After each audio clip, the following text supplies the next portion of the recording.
Bismillahirrahmanirrahim. Assalamualaikum warahmatullahi wabarakatuh.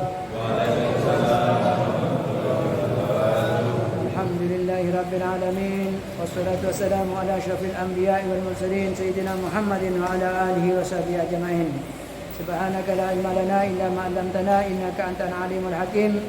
Rabbi shrah li sadri wa yassir li amri wahlul 'uqdatam min lisani yafqahu qawli. Amin. Amma ba'd. Bapak Ibu jemaah salat tarawih yang dimuliakan Allah Subhanahu wa taala. Alhamdulillahirabbil alamin. Marilah kita senantiasa bersyukur kepada Allah Subhanahu wa taala karena kita sama-sama Allah dilindungi oleh Allah Subhanahu wa taala, yang mana setiap kejelekan kita ditutup oleh Allah Subhanahu wa taala, sehingga dengan rahmat Allah ini kita merasa aman keluar di muka bumi ini. Namun seandainya aib-aib kita ini dibuka oleh Allah Subhanahu wa taala, insyaallah kita tidak berani keluar dari rumah kita. Wabil khusus al-fakir yang ngomong ini, yang banyak dosa ini bisa berbicara di hadapan jenengan semua ini karena Allah menutup aibnya al-fakir ini. Mudah-mudahan kita senantiasa ditutup aib kita oleh Allah Subhanahu wa taala. Amin ya rabbal alamin. Bapak Ibu yang dimuliakan Allah Subhanahu wa taala, kata Abu Sa'id Al-Khudri, sungguh Rasulullah SAW lebih pemalu daripada seorang gadis yang berada di tempat pingitannya. Jika beliau tidak senang karena sesuatu, maka kami bisa mengetahui dari raut wajah beliau. Kalau Rasulullah tidak senang, Rasulullah itu diam, tidak menyatakan apa-apa. Jadi Rasulullah juga pemalu, hadirin rahimakumullah. Maksudnya pemalu itu kalau sesuatu yang tidak benar ya rasa malu, karena al-mahya minal iman. Malu itu sebagian dari iman. Kalau orang sudah tidak punya malu dan tidak punya iman. Ini hadirin rahimakumullah. Bab yang 50, Rasulullah dan berbekam hijamah.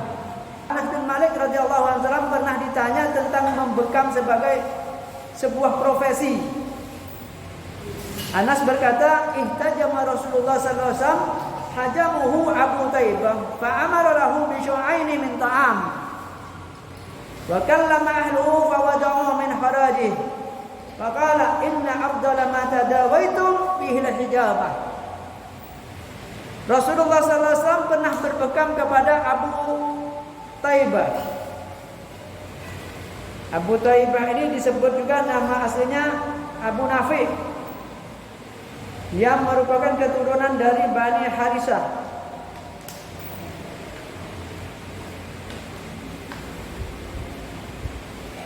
Setelah Rasulullah berbekam, Rasulullah menyuruh agar Abu Taibah diberi imbalan sebanyak 2 sok. 2 sok ini kalau di sini sok adalah menurut ukuran timbangan menurut ulama mazhab Hanafiyah. 1 sok ini sama dengan 3.261 gram. Tapi kalau menurut ulama lain di luar mazhab Hanafiyah, yaitu 1 sak itu 2.172 gram. Jadi di sini ini orang berprofesi sebagai pembekam itu boleh. Karena Rasulullah pernah berbekam kepada sahabat ini, Rasulullah memberi upah. Kalau umpamanya dari itu tidak boleh, Rasulullah tidak mungkin memberi upah, memberi ongkos. Terus hadis dari Ali bin Abi Thalib radhiyallahu anhu qala anna Nabi sallallahu alaihi wasallam ihtajama wa amarani an aqaitul hajjam ajrahu. Kata Sayyidina Ali bin Abi Thalib, Rasulullah pernah berobat dengan cara berbekam dan menyuruh saya untuk memberi upah kepada tukang bekam itu. Ibnu Abbas juga meriwayatkan anna Nabi sallallahu alaihi wasallam ihtajama fil ahda'aini wa bainal katifaini wa atal hajjam ajrahu walau kana haraman lam yu'tihi. Di sini kata Ibnu Abbas, Rasulullah pernah berbekam di kedua bahu dan di antara 2 pundak. Kemudian beliau memberikan imbalan kepada tukang bekam itu. Di sini dikatakan walau kana haraman lam yu'tihi. Seandainya mengambil upah dari bekam itu haram, pasti beliau tidak akan memberi upah. Jadi kita orang yang menjadi tukang bekam itu ya boleh, profesi sebagai tukang bekam. Suatu hari Rasulullah memanggil seorang tukang bekam untuk membekam beliau. Lalu Rasulullah wajib kau berikan kepada tuannya. Berarti tukang bekam ini ada tuannya. Jadi ada seseorang yang menghimpun tukang bekam. Rasulullah bertanya, berapa yang harus kamu bayar kepada majikanmu? Yang menjawab 3 sok.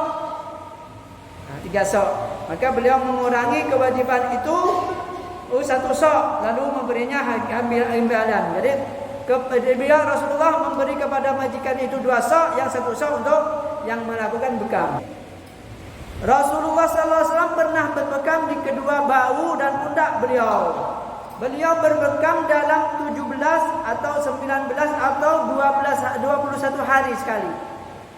Ya, Rasulullah setiap tanggal 17 bekam, atau tidak tanggal 12, tanggal 15, tanggal 19, kalau tidak tanggal 21. Rasulullah pernah berbekam di bagian punggung kaki beliau di Malal. Malal itu daerah di kota, daerah di antara Madinah dan Mekah. Dalam keadaan berihram. Orang berihram berbekam boleh. Orang masuk ihram. Ini Rasulullah waktu pakai ihram minta dibekam. Di sini kata Rasulullah, sungguh cara pengobatan paling baik bagi kalian adalah hijamah. Itu pengobatan yang terbaik itu adalah bekam.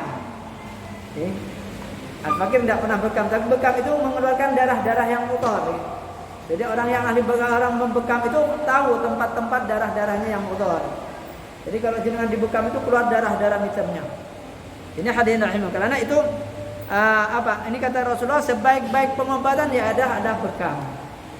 Ini sunnah-sunnahnya Rasulullah. Jenengan kalau mengikuti sunnah Rasulullah, jenengan sehat, jenengan dapat pahala sunnah.